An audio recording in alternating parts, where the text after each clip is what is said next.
As somebody remarked, we seem to have lost our amateur status. We've got to collect the money yet. I hope they haven't spent all the sweepstake money before we get it anyway. We're pleased to know that our rival squadron got jealous and shot down 4 yesterday. Yes, and as a matter of fact, we went out and we did it ourselves again this morning. So that makes us well on the way to the 700 aircraft, I think. I'm quite sure that we can safely say we'll be at 700 very, very shortly now. Either that or they won't come over at all.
Why do you think the Germans switched to bombing London after September 1940 and failed to press home their attacks against fighter airfields and radar stations? Well, I would like to suggest that this isn't very difficult to answer.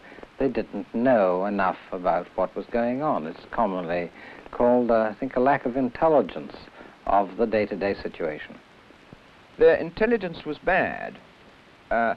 One of the things I understand that flummoxed them a bit was that every day when they came over, they knew they were inflicting quite heavy losses on us, but every day they found us up there ready and waiting. And I think they weren't really aware that radar was indeed as efficient as it was at that stage, at that early stage.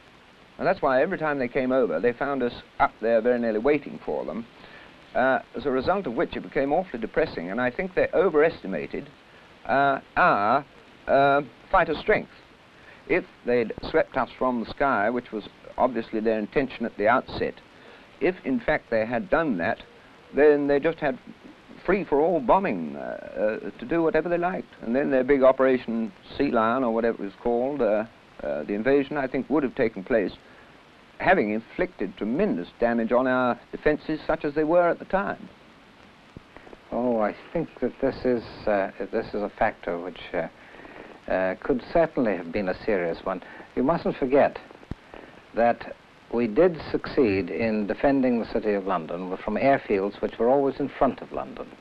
There was a plan well drawn that the defense of London could be conducted from airfields behind London.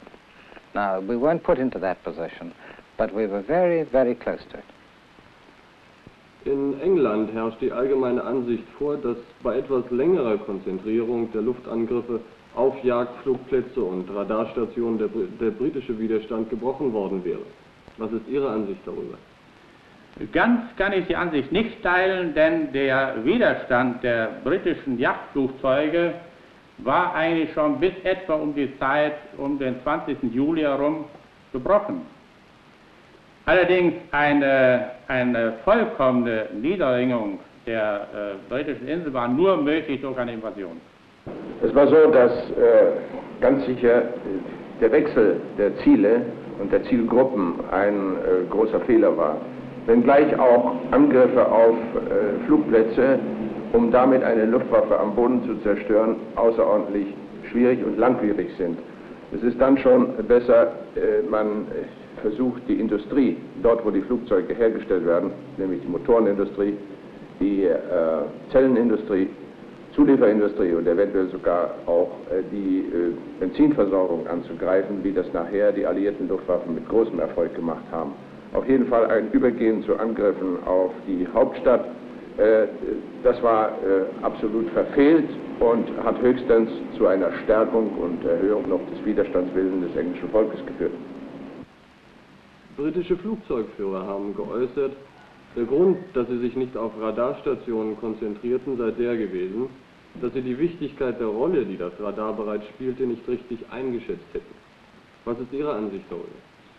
Jawohl, da haben Sie vollkommen recht, denn zunächst haben wir die Rolle der Radarstation nicht richtig eingeschätzt. Das heißt, wir haben sie nicht beachtet. In den späteren Jahren, das heißt im kommenden Winter schon, ist uns die Sache aber übel zu stehen gekommen, denn wenn wir unsere Angriffe von den Einsatzplätzen Holland, Belgien, Frankreich starteten, stießen wir schon in Kanalhöhe auf einen massierten Abwehr, auf eine massierte Abwehr der englischen Nachtjäger. Und zwar haben wir auch nachher den Grund erfahren, etwa in 500, 600 oder 1000 Meter Höhe über Festland wurden wir durch die englische Radarstation erfasst und daraufhin wurden die Jäger gleich auf uns angesetzt. Ohne Frage, das kann ich nur bestätigen. Wir selbst standen damals erst am Anfang der Radartechnik und Radarerkenntnisse und es war für uns überraschend, wie weit der Ausbau der englischen Radarorganisation fortgeschritten war und das war in diesem Stadium des Krieges noch nicht rechtlos erkannt. Did you realize at the time how significant a part in the war you were playing?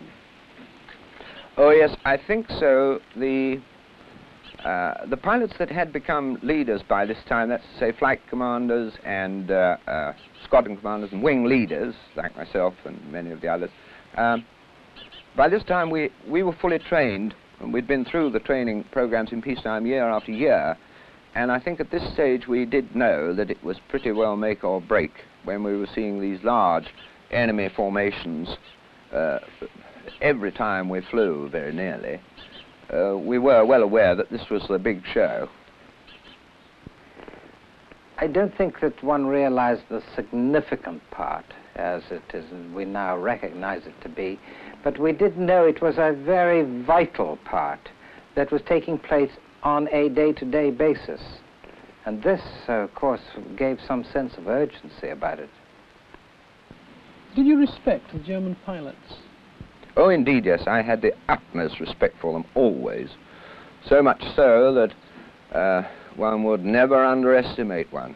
Never underestimate one. Many great mistakes have been made like that, and some poor chaps it cost them their lives. But, oh no, they were good. Did you hate them? No, I never hated them. I realized that I got to shoot as many of them down as I possibly could, my wing, and all of us had. But there was never a personal hate, because this air combat was a very impersonal thing. Oh, I think that it's very simple to say that when you're in battle with somebody, you always respect your enemy. I certainly respected any of the German fighter pilots I knew around. We had a considerable respect for an aircraft which they flew at that time called a Messerschmitt 109. Now, this airplane had certain advantages over our own Spitfires. It didn't have all the advantages, but the one when it was in a favorable position, then the airplane got respect. So did the pilot. Haben Sie die britischen Flugzeugführer geschätzt? Soweit ich beurteilen kann, ja. Sie kämpfen ritterlich fair und sportlich elegant. Sie haben also die britischen Flugzeugführer nicht gehasst? Nein, auf keinen Fall. Denn was haben die schon getan? Sie haben dasselbe getan für ihr Vaterland, was wir auch getan haben. Wir konnten die englischen Piloten vergleichen, ihre Leistungen, ihre Fähigkeiten und ihren Kampfgeist mit Gegnern, die wir vorher gehabt hatten, mit Polen und Franzosen, und der Kampfgeist der britischen Jäger war allen weit überlegen, denn sie kämpften über eigenem Terrain für die Existenz ihres Vaterlandes.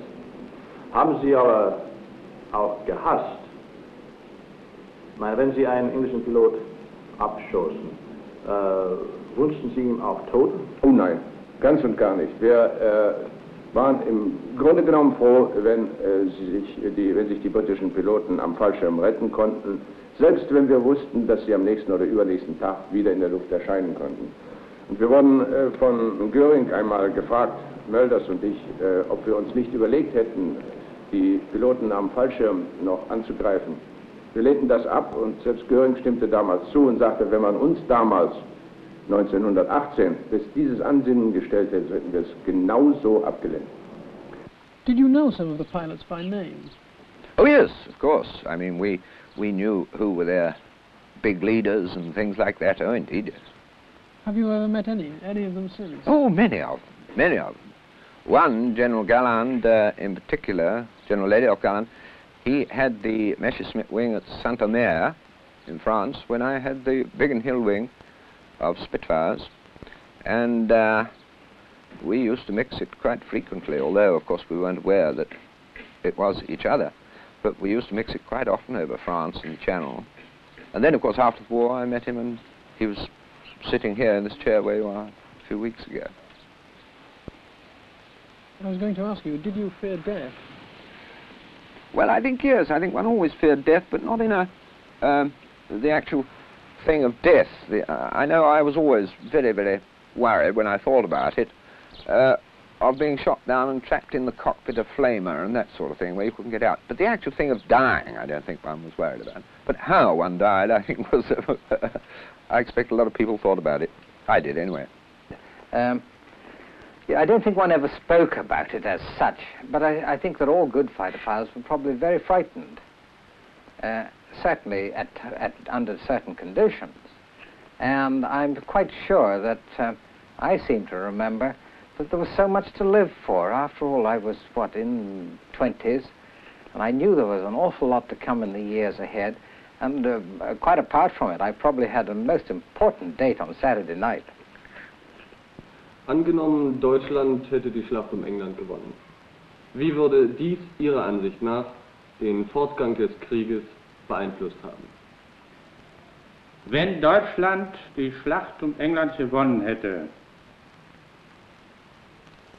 hätte praktisch Deutschland auch die Invasion auf das englische Festland durchgeführt. Wenn das der Fall gewesen wäre, wären wahrscheinlich nicht die Amerikaner auf das englische Festland gekommen. Die Folge daraus, es hätte praktisch im Juni 1944 keine amerikanisch-englische Invasion auf das europäische Festland stattgefunden. Ob der unglückliche Krieg mit Russland zu vermeiden gewesen wäre, das weiß ich nicht. Wir waren damals, und ich bin auch heute noch der Meinung, dass es nicht gut war, England überhaupt auf der Insel anzugreifen, sondern dass es viel, viel besser gewesen wäre für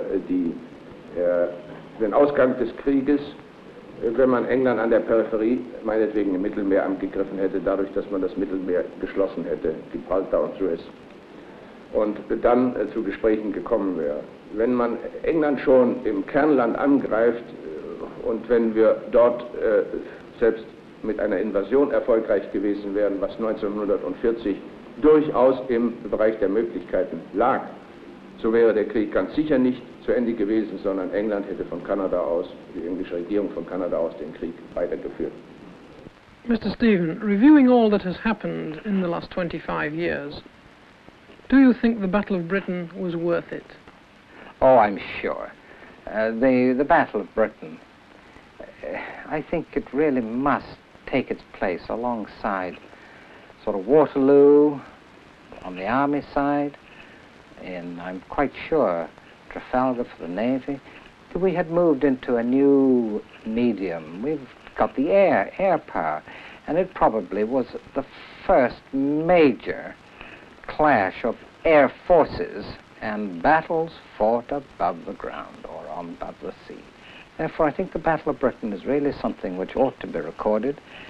It's entitled to be remembered, and I believe could be a great part of our heritage now, and I certainly am very happy to have been allowed to have something to hand on to my children and on as a heritage that there is something which is worth fighting for.